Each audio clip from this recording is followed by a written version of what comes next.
सूरज शुक्ला नावाचे एक माणसाने महात्मा गांधीजीचा पुतळा तोडण्याचा प्रयत्न केला पुणे रेल्वे स्टेशन जवळ।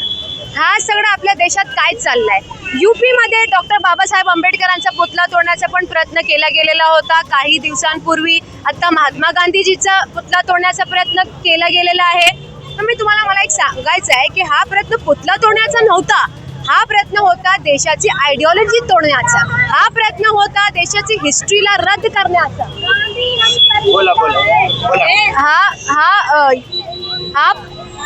हा जो प्रयत्न होता देशाची हिस्ट्रीला रद्द करण्याचा प्रयत्न केला गेलेला होता।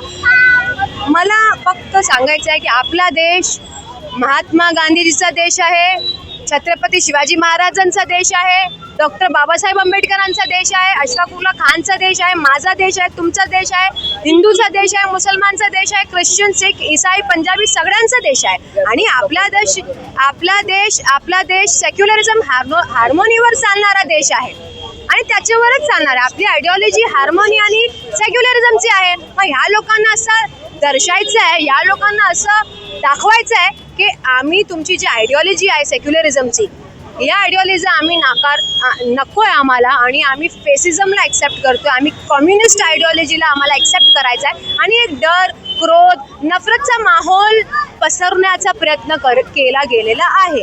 आणि आता पहिला असं कधी होत नव्हता। This is very shocking. आपण जेव्हा देशाचे बाहेर जातात, India, out of India, whenever we go, तिथे लोक आपल्याला हा सगळे महापुरुषांची नावाने ओळखतात आहे। गांधीजीचा इंडिया म्हणून ओळखतात आहे, छत्रपती शिवाजी महाराजांचा महाराष्ट्र म्हणून ओळखत आहे, डॉक्टर बाबासाहेब आंबेडकरांचा महाराष्ट्र आहे म्हणून लोक आपल्याला तशा ओळखत आहे, अशफाकुल्ला खानचा देश आहे तशा लोक आपल्याला ओळखत आहे, बरोबर ना? आणि आपल्या देशाचे लोक जाऊन त्या लोकांचा पुतळा तोडण्याचा प्रयत्न करतात, म्हणजे लोकांच्या मनात किती क्रोध आहे, कशा असा एवढा क्रोध लोकांच्या मनात आलेला आहे मला हे कळत नाहीये। एवढा पॉइझन लोकांच्या मनात कशा आलाय मला कळत नाहीये। मग आपल्याला काहीतरी करावं लागेल, नाहीतरी कशा माहोल खराब होणार आहे आपल्या देशाचा, आणि महाराष्ट्राचा तर माहोल खराब व्हायला आम्ही सगळे लोक देणार नाहीये।